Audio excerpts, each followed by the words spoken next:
Assalamualaikum warahmatullahi wabarakatuh. Perkenalkan, nama saya Muhammad Ibnu Rafiq dengan NIM 231020100030. Prodi Teknik Elektro, Fakultas Sains dan Teknologi, Universitas Muhammadiyah Sidoarjo.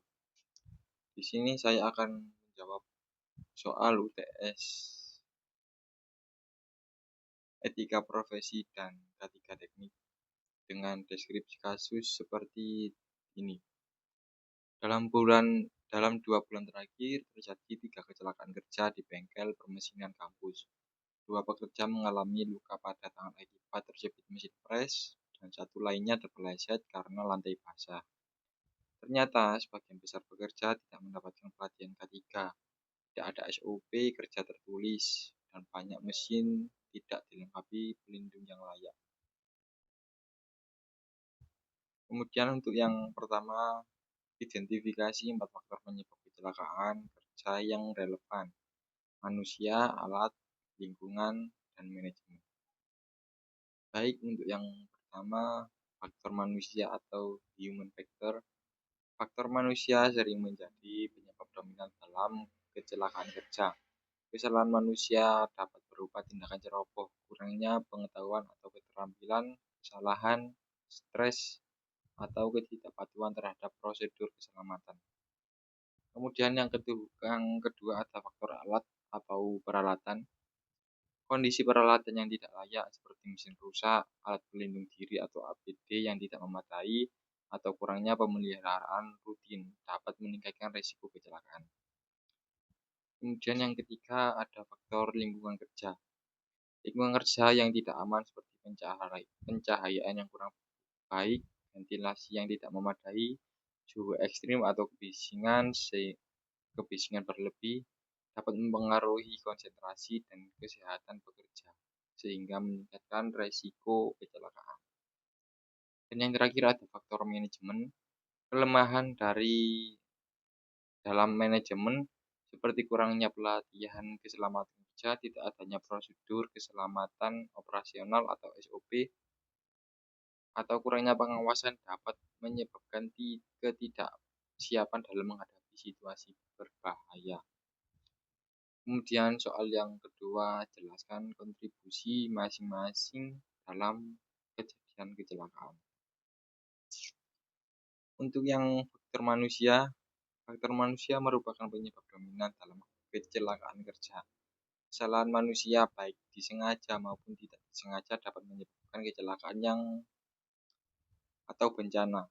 Penelitian menunjukkan bahwa lebih dari 90% kecelakaan terjadi faktor manusia. Dan yang kedua ada faktor alat atau peralatan. Peralatan yang tidak layak atau rusak dapat meningkatkan risiko kecelakaan. Penggunaan alat-alat yang tidak sesuai atau tanpa pelatihan yang memadai juga berkontribusi terhadap terjadinya kecelakaan. Dan yang ketiga ada faktor lingkungan kerja. Lingkungan kerja yang tidak aman seperti pencahayaan yang buruk, ventilasi yang tidak memadai, suhu ekstrim, atau kebisingan yang berlebih dapat mempengaruhi konsentrasi dan kesehatan para pekerja, sehingga meningkatkan risiko kecelakaan. Dan yang terakhir ada faktor manajemen.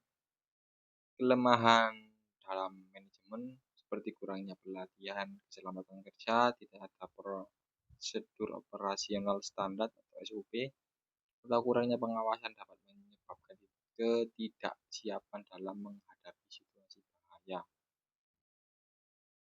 Kemudian soal yang ketiga, hubungkan dengan nilai-nilai etika profesi teknik, misal tanggung jawab, integritas, keselamatan publik.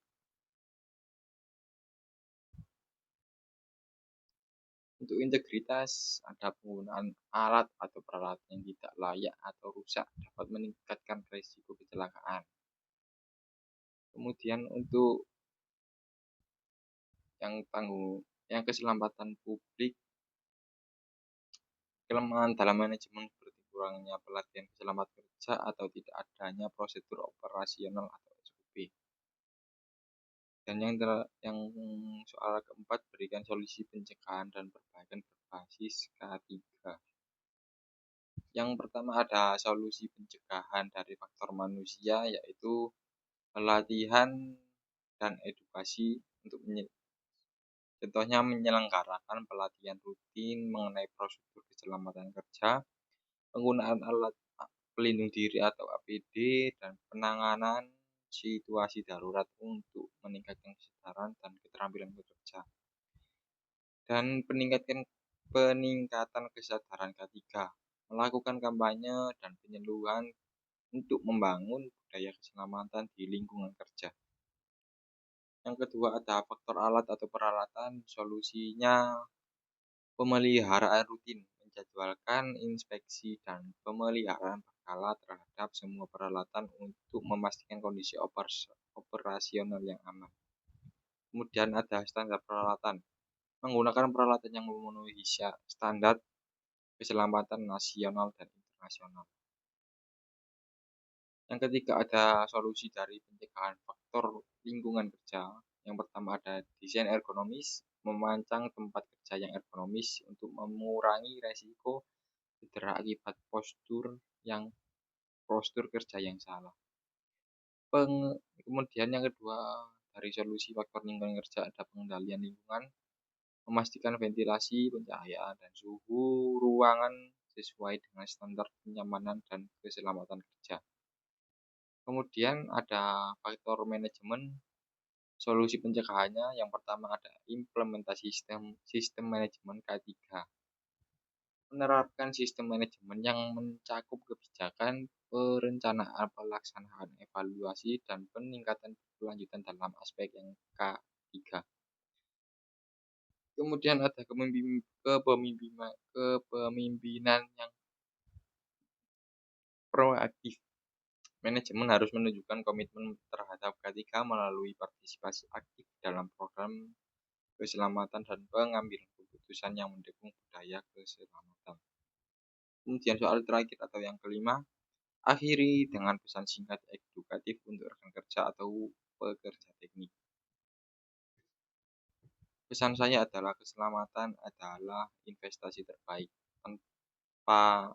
Tanpanya semua upaya kita bisa sia-sia. Mengutamakan keselamatan memastikan bahwa setiap usaha yang dilakukan tidak berakhir dengan kerugian akibat kecelakaan kerja.